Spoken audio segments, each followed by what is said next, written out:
Bonjour et bienvenue à votre émission hebdomadaire cette semaine dans Dautré, édition du 27 novembre 2022, la dernière fin de semaine de novembre. Déjà, le mois de décembre sera de retour rapidement, donc l'ambiance des fêtes commencera vraiment réellement. Cette semaine, qu'est-ce qu'on vous parle? Entre autres, on fait un retour sur les deux marchés de Noël qui ont eu lieu dans notre région. On parle de Saint-Cuthbert et de la visitation de l'île du Pas. Ces deux marchés se sont tenus la semaine dernière, ont été un vif succès. Plusieurs personnes ont eu l'occasion de rencontrer les artisans et les producteurs, et c'était vraiment un retour, on pourrait dire, aux sources. Les gens ont vraiment apprécié l'expérience.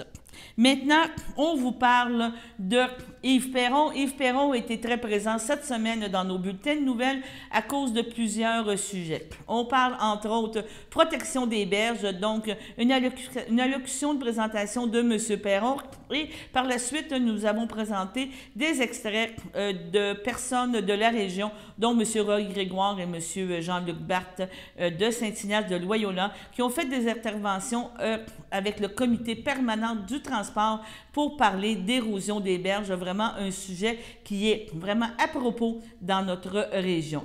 M. Perron a parlé aussi de la fameuse loi sur les que les agriculteurs puissent conserver leur gestion de l'offre, de ne plus donner des parts de la gestion de l'offre lors de négociations d'accords internationaux. Donc, c'est vraiment une grande importance, tant pour les agriculteurs que pour M. Perron. Cette gestion d'offre doit être conservée et il y a une loi présentement qui est déposée en ce sens. Parlons de loi aussi qui est déposée en ce sens. M. Perron a parlé de la garantie maintenant que les employés auront, en cas de faillite d'entreprise, la conservation des régimes de retraite, des fonds de pension. Ceux-ci ne serviront plus maintenant à financer la faillite, donc aller vers les créanciers hypothécaires et autres. Le premier créancier sera vraiment des employés. En terminant, nous vous présentons une courte vidéo, un court clip présenté par Randall, donc le réseau des étangs naturels de Dautré, qui parle qu'est-ce qu'un étang naturel et à quoi il sert, qu'est-ce qu'il fait dans la vie. Donc, une reconnaissance de ces personnes vraiment importantes dans notre société. C'était votre émission cette semaine dans Dautré, édition du 27 novembre. J'espère que vous apprécierez et que vous serez de retour avec nous la semaine prochaine. Merci. Écoutez, Madame la Présidente, on est au moment de vérité. On est au moment où on va faire la répartition entre les parlementaires qui s'exercent à faire de vagues promesses qui n'ont pas nécessairement l'intention de tenir, et entre ceux qui sont prêts à écrire leur nom sur le papier. Parce que dans la vraie vie, Madame la Présidente, quand on prend un engagement, on est prêt à mettre son nom sur le papier. Et des engagements de promesses vagues, de protection, de gestion de l'offre, nous en avons eu une tonne. Des motions unanimes, nous en avons eu un paquet. L'honorable collègue de Montcalm en a fait état tantôt. L'Assemblée nationale du Québec a plusieurs motions unanimes aussi. Donc, c'est une volonté générale. Il est temps de la mettre sur papier dans une loi. Ce sera un baromètre à promesses vagues, Madame la Présidente. Cette loi-là, qu'est-ce qu'elle va faire? Elle va inscrire dans le mandat du ministre du Commerce international l'obligation de protéger les secteurs sous gestion de l'offre. Ça va être écrit dans sa lettre de mandat. Vous savez, il y a beaucoup de parlementaires qui essaient de nous faire croire que ça se peut pas, qu'on va nuire au commerce. J'écoutais un secrétaire parlementaire tantôt. Honnêtement, je suis très déçu du contenu de son discours. Puis quand il nous dit, écoutez, je vais prendre 30 secondes pour y répondre, quand il nous dit que les gens du Bloc n'ont jamais prouvé qu'ils ne tenaient pas leur parole, hey, vous avez signé 2 fois. Et non seulement ils ont signé 2 fois, Madame la Présidente, mais dans le dernier accord commercial, l'ASEUM qu'on a signé avec les États-Unis, on a éliminé la classe 7, qui était les sous-produits du lait, qui était une entente parfaitement légale qu'on se faisait à l'interne entre les producteurs et les transformateurs. Et ils ont fait ça parce que nos exportations de sous-produits laitiers dérangeaient les Américains. Mais vous savez pas quoi, Madame la Présidente? Non seulement ils ont donné, mais ils se sont couchés à terre. Parce qu'ils ont donné la classe 7, puis ils ont donné la permission à un pays étranger de contrôler la quantité de produits qu'on exporte dans un tiers pays. Ça se peut-tu? C'est incroyable. Puis ça a le culot de venir nous dire qu'on n'a pas prouvé qu'ils ne tenaient pas leurs promesses. Voilà, ma montée de lait est faite. J'espère qu'ils écoutaient. Je reviens à mon texte. Faut comprendre, Madame la Présidente, c'est quoi la gestion de l'offre pour comprendre pourquoi c'est important de le protéger. C'est 3 axes. On contrôle la quantité produite, on contrôle le prix. Jusqu'à là, ça va bien. Mais pour être capable de contrôler la quantité produite en fonction de contrôler le prix, il faut être capable de contrôler ce qui rentre de l'extérieur. C'est comme un tabouret à 3 pattes. Ça prend 3 points d'appui pour que ça reste en équilibre, stable et droit. Là, le gouvernement conservateur d'abord et le gouvernement libéraux ensuite s'amusent à couper des bouts sur la 3e patte, Madame la Présidente. On est allé couper une section de la patte de ce qui rentre de l'extérieur dans le premier accord, dans le 2e, dans le 3e. Là, notre banc, il tient encore, mais il est sur le camp, Madame la Présidente. Heureusement, nos producteurs sont bons, sont fiers, sont braves, puis ils travaillent, puis ils font fonctionner le système. Mais si on ne le protège pas maintenant, il y aura de nouvelles négociations d'entente internationale dans les prochains mois, dans les prochaines années. Qu'on pense à la Grande-Bretagne, qu'on pense au Mercosur, qu'on pense à n'importe quel axe. C'est une tendance mondiale et c'est correct et c'est normal. Ah, puis pour répondre à une autre question, secrétaire parlementaire, oui, le Bloc québécois est en faveur du commerce international. Le Bloc québécois, par exemple, il a lu les règles de l'OMC, puis s'est rendu compte que dans les règles de l'OMC, chaque pays a le droit. C'est légitime de protéger certaines sections de son économie. Et tout le monde le fait, Madame la Présidente. Les fameux Américains qui se plaignent tout le temps, là, ils protègent le coton, ils protègent le sucre. Comme les Japonais protègent leur riz. Bien, au Canada et au Québec, on protège nos secteurs sous gestion de l'offre. C'est tout. C'est simple de même. Parce que ce système-là, il fonctionne bien. Puis on l'a vu dans la dernière pandémie, Madame la Présidente. Ça a été relevé aussi par mon brillant collègue de Montcalm, avec qui j'ai le plaisir de partager la charge de mettre en valeur ce projet de loi fondamental. Écoutez, si on enlève la gestion de l'offre, parce que là, le secrétaire parlementaire et le gouvernement, ils ont 2 choix, là. Soit on protège, ou soit on continue de tuer à petit feu. Puis moi, j'ai déjà dénoncé dans cette Chambre à plusieurs reprises, Madame la Présidente, le gouvernement pas de courage, avec des intentions négatives, de faire disparaître la gestion de l'offre sur 10, 15, 20 ans, mais pour pas que ça ne lui coûte rien. Donc, on enlève un petit bout, on les laisse vivoter, on enlève un autre petit bout, on les laisse vivoter, on leur donne une compensation. D'ailleurs, je profite de l'occasion pour saluer la ministre d'avoir respecté sa parole pour verser les compensations finales à l'automne. On est content, les producteurs sont contents, c'est un dossier réglé. Maintenant, arrangeons-nous pour plus que ça arrive jamais. Passons à l'histoire, Madame la Présidente, et j'invite chacune et chacun des parlementaires ici à faire un geste de respect envers les gens qui nous nourrissent, qui se lèvent tous les matins. Ils travaillent fort. C'est un système magnifique. Mon collègue a parlé du Wisconsin. J'ai plusieurs collègues, en fait, qui en ont parlé du Wisconsin, où les fermes sont énormes. Vous savez, un troupeau moyen au Québec, c'est comme 87 vaches. Là. Bien, aux États-Unis, la moyenne, c'est plus que 300. Puis vous avez des fermes qui sont beaucoup plus grosses que ça. C'est ça qu'on veut? Du lait boosté aux hormones? Sur des méga-fermes? Pourquoi c'est des méga-fermes? Parce qu'ils ont libéraliser leur marché de façon sauvage. Nous autres, on a été assez intelligents pour se donner un système qui fonctionne bien. Puis quand les gens des autres partis me parlent du porc qui fait de l'exportation, puis tout ça, je suis très fier de mes producteurs porcins, moi aussi. Puis je ne veux jamais leur empêcher de faire des exportations. Puis je m'adresse aux gens de l'Ouest qui veulent nourrir le monde, qui veulent exporter davantage de grains, entre autres. Ben oui, on est capable de faire ça et de protéger notre secteur névralgique de gestion de l'offre qui nous donne une base solide de souveraineté, de résilience alimentaire, Madame la Présidente.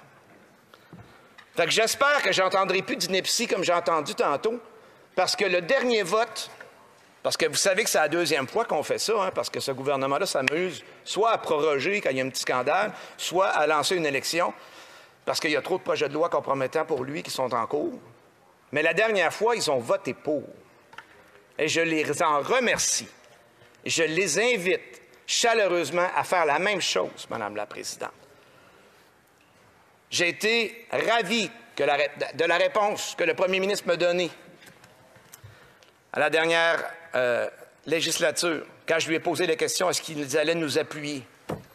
Et je vais nous rappeler à tous qu'à l'époque, j'avais lancé une main tendue aux gens du Parti conservateur, qui étaient les seuls à ne pas être là, avec nous autres, dans l'équipe, pour protéger notre secteur. Ils ont été divisés, comme mon collègue du NPD l'a mentionné tantôt. Je leur avais tendu une main, et je l'attends encore, cette main-là. Les gens de nos campagnes, nos producteurs sous gestion de l'offre, ils ont besoin de sécurité, ils ont besoin de prévisibilité. Si on ne vote pas cette loi-là, le message qu'on leur envoie, c'est « vendez vos quotas pendant qu'ils valent encore quelque chose parce qu'on ne vous garantit rien dans 15 ans ». C'est ça le message. Et peu importe les promesses qu'un gouvernement nous fera, personne ici va pouvoir me garantir que ça va être le même chef dans 6 mois, 1 an, 5 ans, et personne ici ne peut nous garantir que ce ne sera pas le même parti au pouvoir non plus. Collectivement, le momentum est là, les producteurs nous le demandent, ils nous regardent, Madame la Présidente. Les producteurs de Berthier-Masquinongé, du Québec, du Canada en entier nous regardent, Madame la Présidente. Ils ont espoir en nous. Puis, je vais d'ailleurs terminer là-dessus en leur lançant un appel. Chers producteurs, mobilisons-nous. Embarquez dans le train avec nous autres, je sais que vous êtes déjà là. Appelez vos députés, libéraux, conservateurs, peu importe la couleur. Appelez vos députés, expliquez-leur c'est quoi la vie, expliquez-leur qu'est-ce que la gestion de l'offre amène dans vos communautés. Parce que la gestion de l'offre, Madame la Présidente, c'est pas juste des producteurs qui ont un revenu convenable, c'est aussi des communautés qui sont vivantes, des rangs dans lesquels il y a 12 fermes à la place d'en avoir 2, ce qui fait en sorte que l'école du village n'est pas vide. C'est exponentiel, les effets que ça a dans une communauté. Nous avons besoin de protéger notre modèle et je nous demande à tous de faire le bon geste et de le faire positivement. Merci, Madame la Présidente. Étant porte-parole en agriculture et tout, j'ai vu passer la semaine dernière une conférence de presse qui disait, comme on pourrait dire en bon québécois, les chèques sont en poste. C'est ça, hein? Les compensations pour les accords qu'il y a eu concernant la gestion de l'offre, puis des points que les agriculteurs ont accordés là, au gouvernement pour conclure des accords. Là, les compensations arrivent. C'est des cadeaux de Noël, ils sont en retard, mais c'est des cadeaux de Noël qui étaient dus depuis longtemps. Là. En fait, oui, ils sont très en retard, puis les chèques ils vont être en poste. Là, actuellement, ce qui est en poste, c'est qu'on termine la compensation pour l'accord avec l'Europe, puis le partenariat transpacifique. Puis tant qu'au paiement pour l'accord de libre-échange avec les États-Unis et le Mexique qu'on réclamait en cognant sur le bureau depuis plusieurs mois, là, bon, ça a été annoncé, mais là, les versements vont commencer en 2023, puis ça s'étire jusqu'en 2029. Okay. Donc, c'est pas tant que tout est réglé, mais au moins c'est annoncé, c'est budgété, les gens vont l'avoir. Puis les producteurs se disent satisfaits de ces ententes-là. Fait que nous, ça va de ce côté-là. Ça a été long, mais au moins, on a fini par respecter une promesse de verser à l'automne, d'annoncer les versements à l'automne, on est content. Sauf qu'il faut s'arranger pour ne plus jamais avoir besoin de compensation. Et pour ça, il faut protéger nos secteurs sous gestion de l'offre par force de loi avant qu'il y ait une négociation d'une nouvelle entente commerciale. Donc, oui. Mais si on résume, est-ce que les montants sont conformes aux promesses? Est-ce que tu as vu un peu l'ampleur des montants? Moi, j'ai validé avec le milieu ensuite, donc on dit que c'est dans les ordres de grandeur de ce qui est demandé. Là.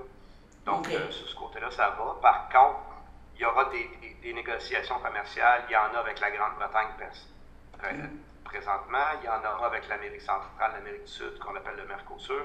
Il y en aura dans l'avenir tout le temps. Et peu importe les politiciens qui sont en place, personne ne peut nous garantir que ce sera le même chef dans 1 an, dans 6 mois, dans 2 ans. Personne ne peut nous garantir que ce sera le même parti au pouvoir non plus. Non, donc, il faut enchasser la protection. Tout le monde, tous les députés à la Chambre des communes, là, si vous leur posez la question, tout le monde va se lever avec la main sur le cœur et ils vont dire on va protéger la gestion de l'offre, on ne donnerait plus jamais rien. Ben, quand on est prêt à promettre, moi, dans mon livre, là, on est prêt à mettre ton nom sur le papier. Fait que là, c'est ça qu'on veut. Là. On veut la loi formelle. Fait que là, on a fait la première heure de débat la semaine dernière, et le vote aura lieu là, quelque part au début février. Okay. On mobilise le milieu, évidemment, puis là, s'il y a des gens qui nous écoutent, moi, je vous dis, appelez vos députés, expliquez-leur c'est quoi la vraie vie, puis c'est quoi la gestion d'offres, qu'est-ce que ça apporte dans vos communautés. Ça, c'est important aussi. OK. Donc, on résume. Là, le projet de loi est vraiment déposé. Vous voulez que ça soit figé dans le temps maintenant, comme tu dis, dépendant des gouvernements, dépendant de tout ce qui peut se passer, que les prochaines négociations soient vraiment... ça ne fasse plus partie des négociations. C'est ça que je comprends. Là. Absolument. Ce serait comme dans la lettre de mandat. Tu sais, le ministre du Commerce extérieur, quand il s'en va négocier une entente, il y a des directives là, de la part du gouvernement, de la part du premier ministre. Tu sais, essaye d'aller chercher tel aspect, ça, tu touches pas à ça. Mais ça sera écrit là-dedans, la gestion d'offres, tu la défends avec et honte. Puis si jamais un gouvernement veut redonner quelque chose à la gestion de l'offre, il faudra qu'il revienne devant le Parlement. Et ça risque d'être pas mal plus difficile, là. L'autre sujet, ça touche quand même encore nous autres ici dans la région, toutes on pourrait dire les communautés riveraines. On parle entre autres de Saint-Ignace, les Dupas, des choses comme ça. Et la semaine dernière, le comité ici qui a été créé on pourrait dire dans la région, aussi dans le comté de Berthier, a fait des représentations au niveau du comité permanent du transport. C'est bien ça? Exactement. En fait, c'est les suites de notre pétition. Là, vous vous souvenez, là, on a monté une pétition par 2 fois parce qu'il y a eu une élection qui est venue briser le rythme là, de croisière qu'on avait pris. On a fini par réussir à déposer la pétition. On a eu une réponse décevante du gouvernement qui dit « Ouais, c'est pas vraiment nous autres », alors que c'est une juridiction fédérale et qu'il n'y a plus de programme de soutien pour les communautés riveraines depuis 1997. C'est pas acceptable à notre sens. Donc, on est à la guerre. On continue. Fait que, faire une pétition puis se faire dire non, et il ne faut pas arrêter après. Là. Donc, l'idée de la pétition, c'était de mobiliser les gens. Là, il y a eu création d'un comité citoyen. C'est M. Roy Grégoire là, qui a pris la tête de ça. Donc, on est bien fiers. Et puis, il y a un gros soutien aussi des maires, des élus locaux. Ça, je tiens à le mentionner. Là. M. Barthes, M. Villeneuve, qui ont témoigné d'ailleurs tous les deux au comité permanent des transports. Il y a le maire de l'île du Pas. Il y a plusieurs maires qui sont engagés et qui soutiennent leurs citoyens. Et là, à partir de maintenant, c'est une démarche citoyenne. C'était ça l'objectif, là, Mme Yvon. Donc, ce comité citoyen-là va décider des prochaines étapes et ça pourra aller éventuellement jusqu'au recours collectif si on n'a pas de règlement d'ici là. Dans l'intermède, mon collègue Xavier Barcelou-Duval, qui m'avait devancé dans ce dossier-là, là, dans sa circonscription, lui est porte-parole dans le transport. Donc, il a réussi à initier une étude au comité permanent des transports. Et c'est la semaine dernière qu'il y a eu 2 séances sur ça. Et on a eu des gens là, donc, de Saint-Ignace et de Lanoraie qui ont pu témoigner de l'horreur de la situation. Puis ce que j'en ai su, parce que moi je suis en comité en même temps en agriculture, donc je n'étais pas sur place. Mais ce que Xavier m'a dit, c'est que c'était très bon, très concluant, et que ça devrait pouvoir permettre de formuler des recommandations claires au comité, au gouvernement, pour qu'ils fassent quelque chose. Après ça, il faudra continuer la pression pour pas que ça reste un rapport sur une tablette. Mais vous voyez qu'on bouge. Tout ce qu'on peut faire comme pression pour forcer le gouvernement à s'engager là, pour aider nos citoyens et nos communautés, on va le faire. C'est ça. Donc, c'est un processus qui est enclenché, possiblement qui va recommencer après les fêtes, là, parce qu'on s'entend qu'il reste quoi, 2 semaines, 3 semaines de session maximum à avoir au Parlement? Oui, ben, il nous reste du temps avant Noël, mais d'ici là, c'est vraiment là, c'est les citoyens qui vont se réunir. D'ailleurs, dans la prochaine publication que vous allez recevoir dans les boîtes aux lettres, puis dans le communiqué d'aujourd'hui, on mettait les coordonnées de M. Grégoire. S'il y a des gens qui nous écoutent, qui se sentent concernés par cette situation-là, cette cause-là, qui va donner un coup de main, ben, le comité, il est formé, mais il y a de la place pour des nouvelles personnes qui veulent s'engager. Donc, n'hésitez pas là, à contacter M. Grégoire pour ça. Ça va nous faire plaisir, évidemment, de continuer à soutenir là, en partenariat avec les élus municipaux. Comme je vous dis, là, qui sont très proactifs. Là, M. Villeneuve, entre autres, qui a prêté les locaux de la municipalité de Lanoraie pour faire les réunions. C'est toutes des choses, c'est bien apprécié parce que tout seul, on ne fait pas grand-chose. Puis ensemble, on va se rendre pas mal plus loin. L'idée, c'est de rassembler les forces puis de faire pression sur le gouvernement.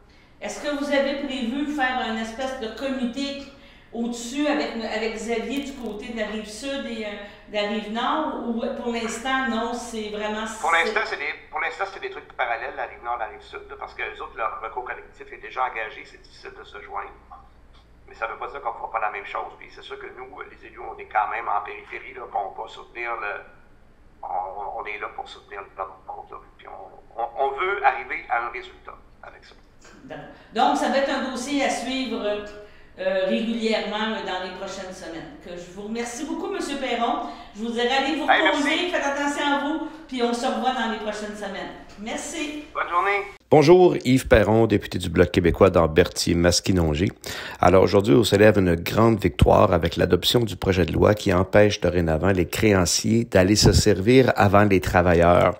Vous savez, c'est une injustice épouvantable qui durait depuis de très nombreuses années. Au Bloc, on a travaillé fort là-dessus pendant très longtemps et on se réjouit maintenant, suite à l'adoption hier de façon très transpartisane. Je félicite d'ailleurs ma collègue Marilyn Gill et l'ensemble des collègues des autres formations politiques qui ont travaillé à l'adoption de ce projet de loi-ci. Ça fait plusieurs fois qu'on essaye et maintenant c'est fait, il est adopté. Donc, les travailleurs, les travailleuses sont protégés et si leur employeur ou leur ex-employeur font faillite, bien, leur fonds de pension est prioritaire avant les créanciers. Donc, on vient de protéger les gens de la pauvreté. C'est un grand pas pour le Québec, pour les Québécoises, pour les Québécois. Merci. Là, plus ça va, plus ça s'approche des maisons. Mais il y a aussi d'où le fédéral a terminé dans la partie ouest, c'est que quand il arrive, les glaces descendent, toutes les glaces rentrent dans l'empierrement que le fédéral a fait. En même temps, il se trouve à rentrer dans les côtes, dans tous les terrains des citoyens. C'est ce qui fait aussi que je peux vous dire que ça gruge un petit peu le terrain quand les grosses glaces rentrent dedans. Fait que c'est un petit peu ça que moi, je voulais vous parler. Puis ce qu'on demande aussi, on demande que le fédéral replace le programme en place parce que je sais que c'est pas rien qu'à Saint-Ignace qu'il y a de l'érosion des berges pour avoir écouté pas une émission, mais une chose de Uranus. Moi, je sais qu'à partir de Montréal, Varennes, Contrecœur, même Saint-Anne-de-Sorel, puis notre partie jusqu'au lac Saint-Pierre, mais on est une partie qui vraiment, il y a beaucoup d'érosion qui se fait. Puis vous savez, à cette heure, les bateaux, là, quand ils passent à peu près 4500 navires par année sur le fleuve, puis je pense qu'ils ne respectent pas tout le temps la limite de cohésion qu'ils ont. Surtout la nuit, parce que la nuit, il n'y a pas personne qui les voit, fait qu'il peut-être qu'ils accélèrent un peu plus. Fait que pour moi, c'est terminé. Je vous remercie beaucoup de nous avoir écoutés. Je vais laisser la parole à M. Grégoire.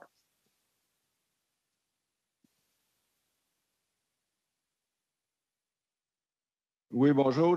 Moi, je suis Roy Grégoire, un citoyen de l'île Saint-Ignace qui demeure sur le bord du fleuve, justement. Puis, justement, chez moi, quand les glaces descendent au printemps, la partie du mur qui a été, l'empierrement que le fédéral a fait, ça retient les glaces parce que c'est comme si c'était un barrage. Les glaces qui descendent s'arrêtent là, puis ça monte tout près de 20 pieds en hauteur. Parce que moi, je suis à peu près 20 pieds au-dessus du niveau de l'eau. Puis on sait qu'il y a plusieurs facteurs d'érosion, ça on le sait. Mais ça, moi, la plus grande cause, c'est les travaux inachevés par le gouvernement fédéral. Il y a la navigation, bien entendu, parce que, comme M. Batt disait, il y a 4500 navires qui passent annuellement. Il y a les changements climatiques aussi qui rentrent en ligne de compte. Il y a aussi des études qui démontrent clairement que les vagues engendrées par les navires sont plus puissantes que celles causées par les vents. La navigation, à elle seule, selon un rapport, est responsable de 70 des fluctuations du niveau de l'eau au sein du fleuve Saint-Laurent. Les fluctuations ont un effet non négligeable sur l'érosion des berges situées à proximité du chenal.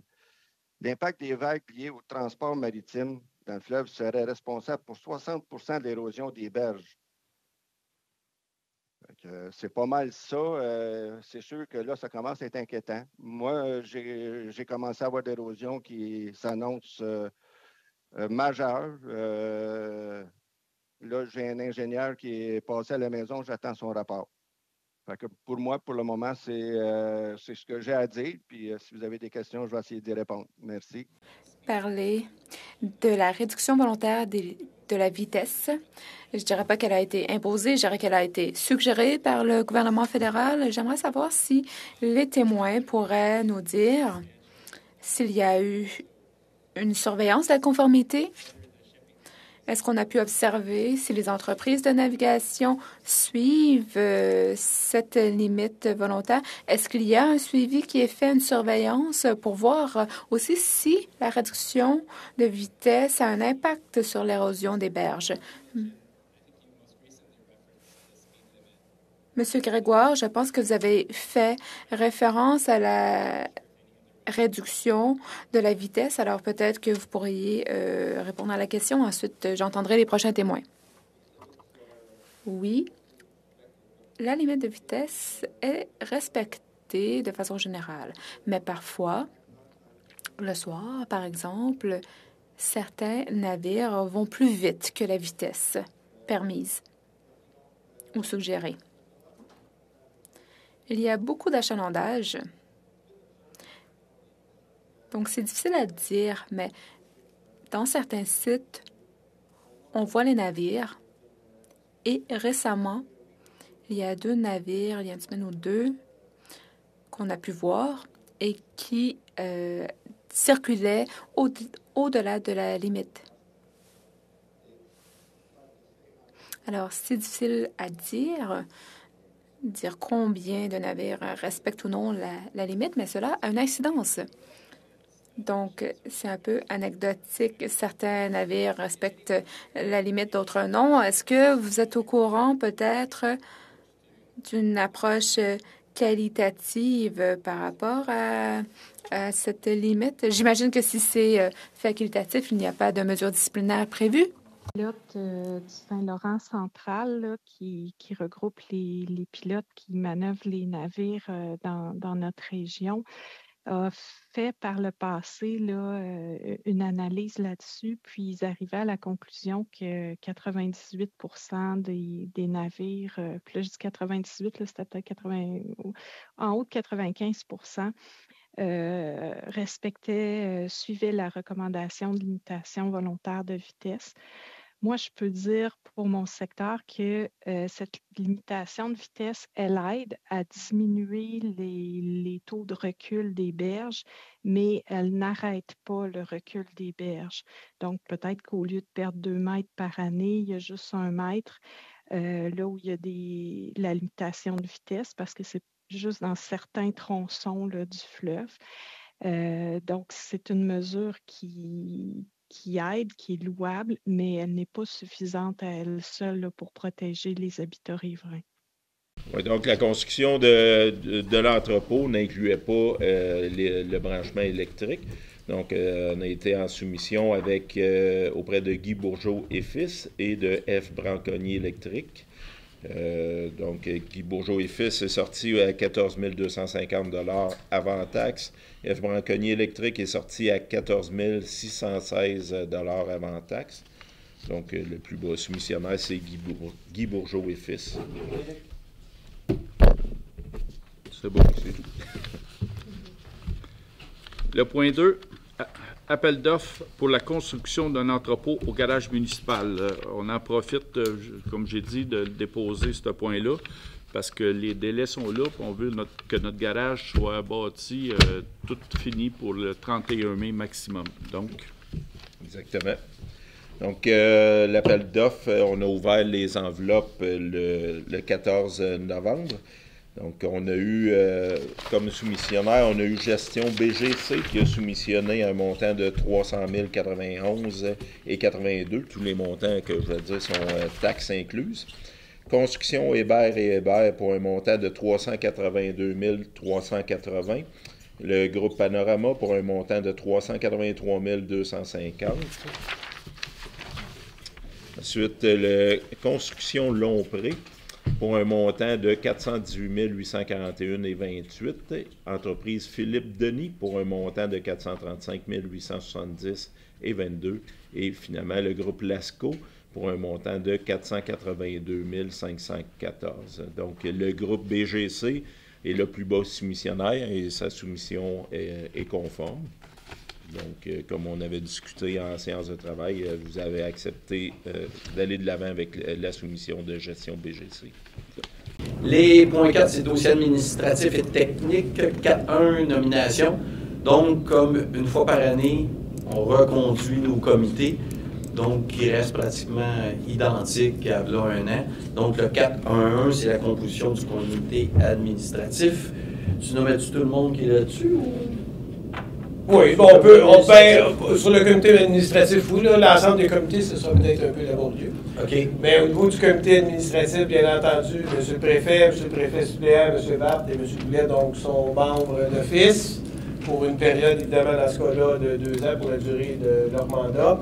Ensuite, Mme Desjardins est également membre du comité, M. Frigon et M. Germain qui composent le comité administratif. Donc, c'est bon pour tout le monde. Donc, proposé par M. Gravel, appuyé par M. Turcot à ma gauche, à ma droite. Merci. 4.1.2, c'est la même chose. Donc, comité créé en vertu du code municipal. Là, on ne les nommera pas tous, hein, parce que là, il y en a beaucoup. De toute façon, c'est les mêmes personnes qui restent, qui étaient déjà là depuis un an. Donc, ça me prend quelqu'un pour proposer. M. Frigon, appuyé par M. Goyette à ma gauche. À ma droite. Merci pour avoir tourné vos noms, c'est très gentil. Ça m'est très utile. 4.1.3, comité créé en vertu de la loi spéciale. Donc, même chose, ça me prend un proposeur. Mme Sénéchal, appuyée par M. Barthes à ma droite. À ma gauche. 4. Une résolution pour l'Agence de mise en valeur des forêts privées de la Naudière. Une résolution distincte. Ah, OK. Ça, c'est? Et c'est M. Martin Lavallée. OK. C'est un conseiller. Municipalité de Lanoret. Ah. Lanoret? OK, parfait. Donc, ça me prend un proposeur. Donc, M. Villeneuve, appuyé par M. Germain, à ma droite, à ma gauche. Parfait. Question concernant le comité service incendie. Est-ce que les maires ont été ajoutés dans la liste? Ah, bonne question. Oui, c'est ça qu'on le fait dans le sens que la liste que j'avais, c'est encore le conseil. Attendez. Oui, c'est dans la résolution. Ah, la résolution, ça a été changé. C'est les 15 maires qui sont là? C'est les 15 maires. OK. J'ai une question. Tous les comités qu'on vient de finalement conduire, voilà, pour l'année qui s'en vient. On retrouve ça sur le site internet de la MRC, on va voir ça. Oui, mais on met l'organigramme à jour. Là, ben là, il n'y aura pas de grosse mise à jour. Là, mais... Pour que les gens puissent suivre, s'ils veulent Ouais. voir Qui siège sur quel comité. 7.5, culture, mise à jour de l'inventaire du patrimoine bâti. C'est l'adoption de l'inventaire.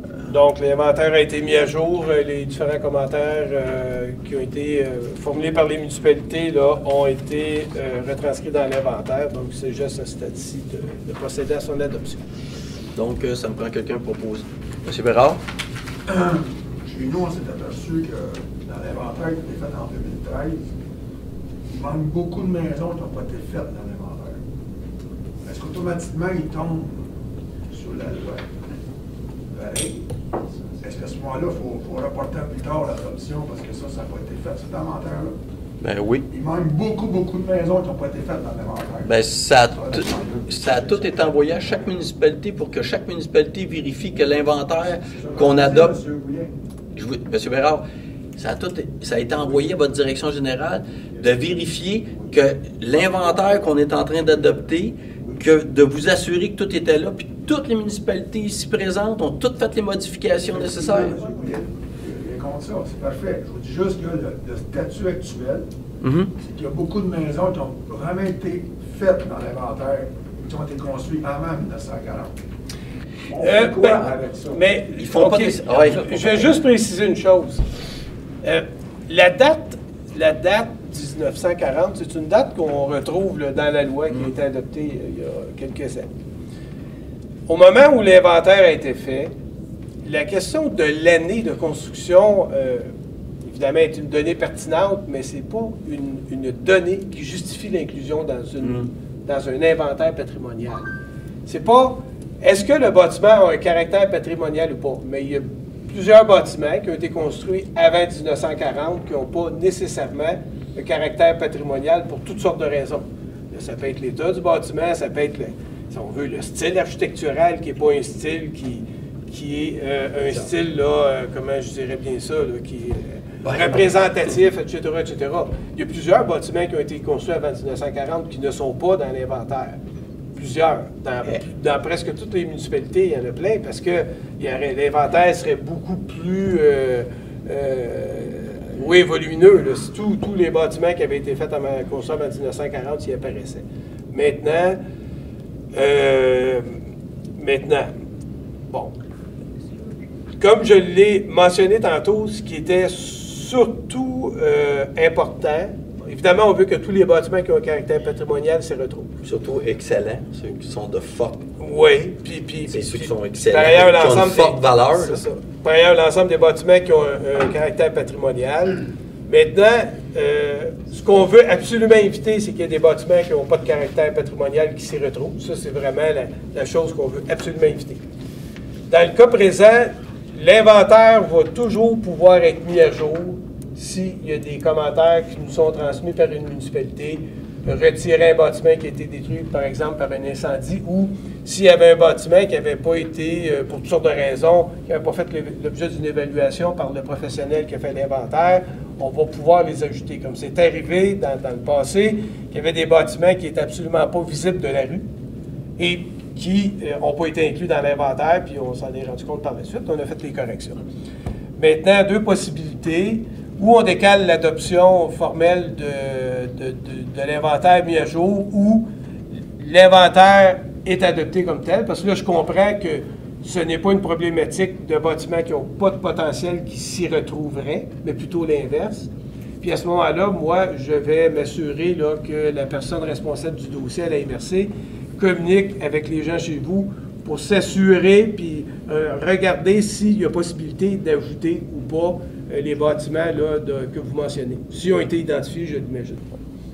À ce moment-là, donc c'est possible de le faire dans les mois qui vont suivre, s'il faut rajouter des oui, l'inventaire va toujours pouvoir être modifié. Hein? On l'adopte là parce qu'à un moment donné, il faut le cristalliser à un moment X, mais il y a toujours des modifications qui vont pouvoir être apportées à tout moment. Puis vous savez, le règlement, puis en plus, c'est surtout pour protéger contre la démolition. C'est ça. Mais la démolition d'un bâtiment relève en premier d'un conseil de ville. Fait que c'est évident que même si le bâtiment, ou que vous avez un beau bâtiment, puis qui ne fait pas partie de la liste qu'on dépose ce soir, bien, je suis persuadé que votre conseil va dire non, on n'autorise pas la démolition. Parce que là, il ne passerait pas par la MRC. Mais les municipalités, on a évidemment un règlement de démolition.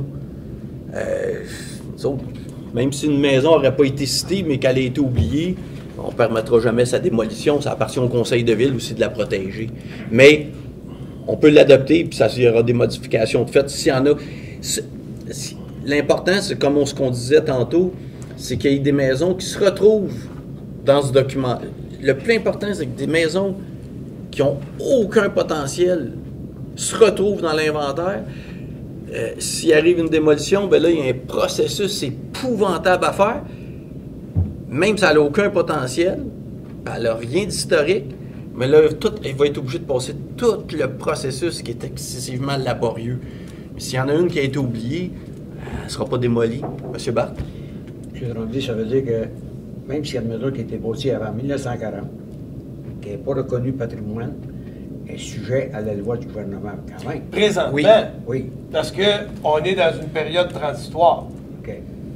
Parfait. Mais à terme, c'est ce qui est dans l'inventaire qui serait protégé. Qui prime. Okay. Qui prime. Puis, par petite anecdote, il y a un bâtiment de Saint-Ignace de Loyola qui s'est retrouvé dans le premier inventaire qu'on a fait, le tout premier. Et, heureusement, on s'en est rendu compte, mais le bâtiment a vraiment l'air d'un bâtiment patrimonial. Les gens qui l'ont construit à l'identique. Puis il s'est retrouvé là. Puis là, ben, dans les validations, on s'est aperçu que c'était un bâtiment qui avait à peine quelques années, mais qui avait été fait par quelqu'un qui voulait reproduire un bâtiment patrimonial, puis il avait réussi. Il ne faut pas croire qu'il a bien réussi. Hein. Mais c'est pas un bâtiment patrimonial. C'est bon pour vous, M. Bérard? Parfait. On l'adopte? Oui, on l'adopte. Puis nous, les gens vont communiquer avec les gens de Sainte-Élisabeth. S'il n'y a pas urgence, on peut le reporter. Mais c'est parce que là, dans le cas À un présent... moment donné, il faut l'adopter, parce que là, ça fait longtemps qu'on traîne. On peut adopter, sauf celui de Sainte-Élisabeth. Ben, pas vraiment, parce que nous autres... Mais moi, je vous dirais, parce que puis l'autre élément, là, on va valider, on va regarder la liste là, des bâtiments dont il est question, mais ça peut, là, il va probablement y avoir un certain délai, parce que si jamais il y avait des bâtiments qui devaient s'y retrouver, qui ne s'y retrouvent pas, on va devoir donner un mandat à un spécialiste de retourner à Sainte-Élisabeth. Là, il va y avoir des délais, là, quand même. C'est ça, là. Oui, mais c'est parce que nous autres, on va pouvoir adopter le règlement aussi avant. C'est ça, moi je pense qu'on est... Très à l'aise de l'adopter, c'est ça. On peut faire des modifications. C'est ça. Oui, puis de toute façon, si une maison était oubliée, comme je disais, votre conseil de ville n'autorisera jamais la démolition. Je pense qu'on est assez préoccupé par notre patrimoine. Donc, oui. Proposé, donc, tout le monde est d'accord, proposé par Mme Faveur, appuyé par M. Goyette, à ma gauche, à ma droite. Parfait. Travaux de modification des systèmes de ventilation et des contrôles. Dépôt du rapport d'ouverture des soumissions. Donc, on est allé en soumission. Deux entreprises ont déposé une offre. Gestion BGC incorporée pour 957 741,75 et Ventilation Jean Roy incorporée pour un montant de 891 056,25. Donc, compte tenu que le prix des soumissionnaires est nettement supérieur à ce qui avait été évalué par la MRC, on vous recommande d'accorder la soumission ni au plus bas ni au plus haut, donc à personne. Et puis, on va évaluer là, avec la firme d'ingénieurs avec laquelle on travaille présentement, de quelle façon là, on va traiter ce dossier-là dans l'avenir. Évidemment, ces équipements-là doivent être changés. En même temps, ce n'est pas une urgence que ça se fasse la semaine prochaine, donc on va reprendre le dossier puis s'assurer là, que s'il y a un appel d'offres qui est refait, s'assurer qu'on est dans des meilleures conditions et que espérer avoir un prix plus bas. Parfait. Donc, ça me prend un proposeur, proposé par M. Pufal, appuyé par M. Gravel, à ma droite, à ma gauche. Parfait. 4.12, lancement d'appel d'offres et aménagement du stationnement du poste de la Sûreté du Québec, de la Valtrie, réfection du stationnement du centre administratif de la MRC. Donc, il s'agit d'un appel d'offres qui inclurait ces deux sites-là. Évidemment, au niveau du poste de la Sûreté du Québec, on n'est pas encore prêt à aller à l'appel d'offres. Les plans nous ont pas encore été transmis là, de la part de la Sûreté du Québec, mais ça devrait là, arriver bientôt. Il y aura des discussions entre la MRC éventuellement et la Sûreté du Québec, dépendamment de ce qu'ils souhaitent avoir comme aménagement pour le stationnement. Il faut quand même que ça convienne aux deux parties. Là. Dans le cas présent, on est les propriétaires du site. Et puis par la suite, ben, on fera rapport, là, puis on pourra procéder à l'appel d'offres en tant que tel. Bien pour tout le monde, donc ça me prend quelqu'un pour proposer. Proposé par M. Sylvestre, appuyé par M. Turcot, à ma gauche, à ma droite. 4.13, fonds de roulement, réfection de la toiture du poste de la Sûreté du Québec de la Valtrie. Donc, il s'agit là de prendre le fonds de roulement pour financer une partie du coût des travaux, donc une valeur de 100 000 Fait. Donc, ça me prend quelqu'un pour proposer. Proposé par M. Bérard, appuyé par M. Gaillette. Bonjour à tous. Hyper heureux d'être avec vous aujourd'hui et surtout d'avoir été chargé de vous faire la lecture de la déclaration Habiter Lanaudière. Mais avant, j'aimerais vous faire un petit coucou au nom de notre président, M. Sébastien Nadeau, qui ne pouvait pas être avec nous aujourd'hui. Donc, voici la déclaration lanaudoise. Considérant les enjeux liés à l'habitation vécus dans l'ensemble des régions du Québec entraînant une crise du logement majeure, considérant que la région de Lanaudière connaît une croissance démographique au-dessus de la moyenne nationale et bénéficie d'un important solde migratoire positif. Considérant que les projections démographiques selon l'ISQ prévoient une augmentation, tenez-vous bien, de 85 700 personnes d'ici 2041 dans notre région. Considérant que la région de Lanaudière se démarque par sa vitalité et sa qualité de vie. Considérant la volonté des décideurs lanaudois de rendre la région attractive tant par ses milieux naturels que par ses milieux de vie de qualité. Considérant que l'attractivité d'un territoire passe, entre autres, par sa capacité à loger de manière adéquate ses citoyens, considérant la grande préoccupation des élus lanaudois quant à la complexité rencontrée par leurs citoyens pour se loger dans la région,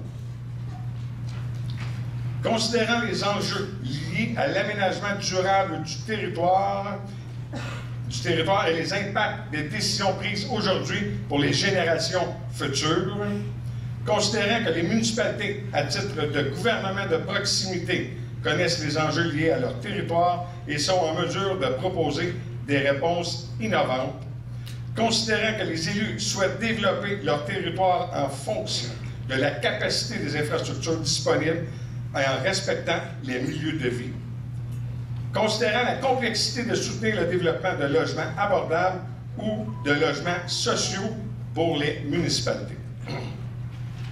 En conséquence, dans le cadre du Forum lanaudois sur l'habitation, les élus lanaudois et les partenaires réunis conviennent de ce qui suit.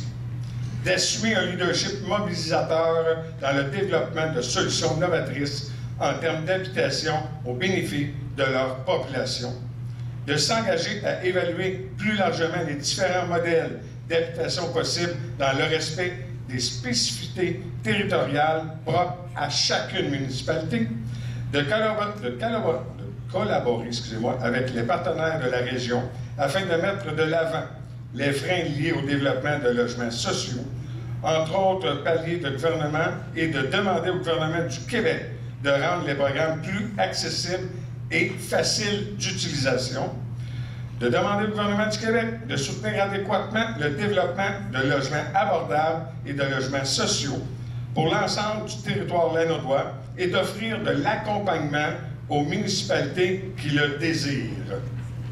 C'est marqué pause 2 secondes. Habiter Lanaudière se veut un engagement collectif fort. Donc, merci à tous ceux et celles qui ont rendu cette déclaration possible.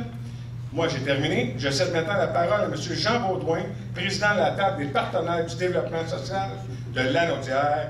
Merci à chacun d'entre vous.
Je me nomme Martine, je m'occupe d'Alain, mon conjoint, qui est semi-autonome. Je dirais qu'au début de notre relation, c'était beaucoup plus subtil. Ça s'est installé tout doucement, fait que ça doit faire à peu près 4 ans maintenant. On a des poules depuis 2 ans, il en avait jamais eu, j'en avais jamais eu. On est tombés amoureux de nos poules. Elles sont vraiment cool, je souhaite ça à tout le monde. Mon conjoint, il est un peu extrémiste, c'est-à-dire soit il est statique dans la chaise pendant plusieurs heures, donc à ce moment-là, c'est moi qui prends tout en charge, la maison, la besogne, soit il va travailler jusqu'à épuisement. Et là, à ce moment-là, bien, je dois être le modérateur. Ça, c'est difficile. Parce que si il va constamment au-delà de ses limites, comme c'est arrivé régulièrement, bien, il y a un prix à payer. Parce qu'Alain ne se plaint jamais. Alain est vraiment un homme très fort, et physiquement et psychologiquement. Puis, quand il dit « Ah, aujourd'hui, là, j'ai vraiment mal à la tête puis j'ai mal aux genoux », là, c'est parce qu'il est à 9 sur 10 dans la douleur. À 2 sur 10, à 5 sur 10, il dit pas. Là. Mon plus grand besoin en tant que proche aidante, c'est d'avoir de la crédibilité. Les gens, on dirait qu'ils ne nous croient pas. En tout cas, moi, ont toujours tendance à penser que j'exagère, que c'est jamais aussi difficile, que bien non, c'est pas ça qu'on voit de la personne avec qui tu vis comme Alain. Alain, il est semi-autonome. Mais quand on sort à l'extérieur, c'est pas quand il est complètement magané, c'est pas quand il est complètement perdu, c'est à la maison que ça se passe. Quand il est bien, il peut y aller, s'impliquer, puis il va tout être là, mais quand il revient à la maison, personne ne la voit, cette fatigue mentale-là, parce qu'il a tout donné dans la réunion ou dans l'événement dans lequel on a participé. J'ai contacté le Randa en décembre 2019 parce que j'avais du matériel médical de qualité à donner. Le matériel médical coûte cher et je me disais, il faut que ça serve à quelqu'un. Et le Randa m'a accueilli dans un premier temps pour ça. En même temps que j'étais là pour offrir le matériel, ben, j'en ai profité pour avoir une rencontre avec une intervenante, avec Yasmine qui était là à l'époque. Et ça a été vraiment très plaisant et salutaire. J'ai eu un accueil de toute l'équipe d'ailleurs et je me suis sentie bien tout de suite. Et l'apport particulier que le Randa a fait pour moi, mais pour nous, Alain et moi, c'est lorsqu'on m'a offert des petits plats congelés. Au début, j'avais dit non, parce que moi, je cuisine beaucoup. Alors, je me disais, ben non, j'ai pas besoin de petits plats, que ce soit profitable à quelqu'un qui cuisine pas. J'ai été vraiment surprise et heureuse de constater que je m'étais trompée parce que cet apport du Randa a changé notre vie. Rien de moins. Compte tenu du traumatisme crânien d'Alain, lorsque je dois m'absenter, même s'il y a de la bouffe dans le frigo, que j'ai cuisiné et tout, parfois, si son état d'éveil est altéré, il ne savait pas qu'est-ce qu'il y avait à manger. Et quand je revenais, ben parfois il n'avait pas mangé ou il avait juste grignoté.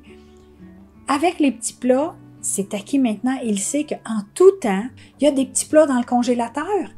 Et il n'a pas besoin de se casser la tête. Il va dans le congélateur, il prend un petit plat, il se le fait chauffer. Ça, c'est génial. Et ça, c'est une révélation pour nous. Puis, j'aurais jamais pensé ça. J'avais jamais réalisé à quel point c'était une difficulté.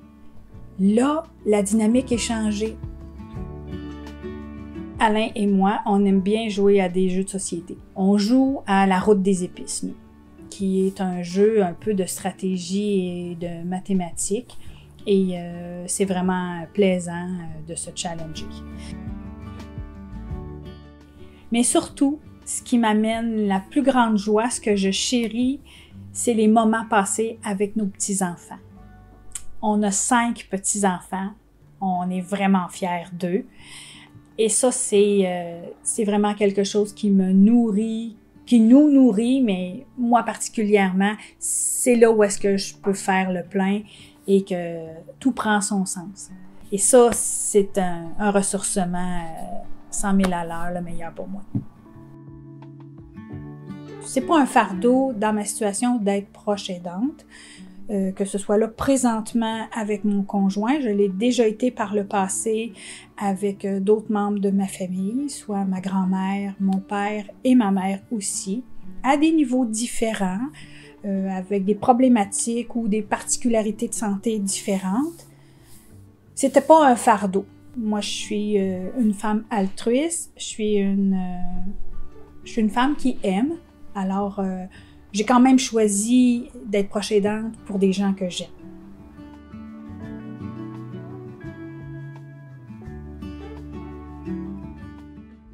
Il y a qui porte le trophée présentement? Qui a gagné la dernière partie? C'est moi, les 2 dernières parties! Je suis assez contente, mais il faut que je sois à la hauteur, là, parce que lui, il est top dans les mathématiques. Alors, j'ai dit souvent, ben, regarde, l'élève est jamais loin du maître, là. Alors, mais là, de ce temps-là, j'ai la cote.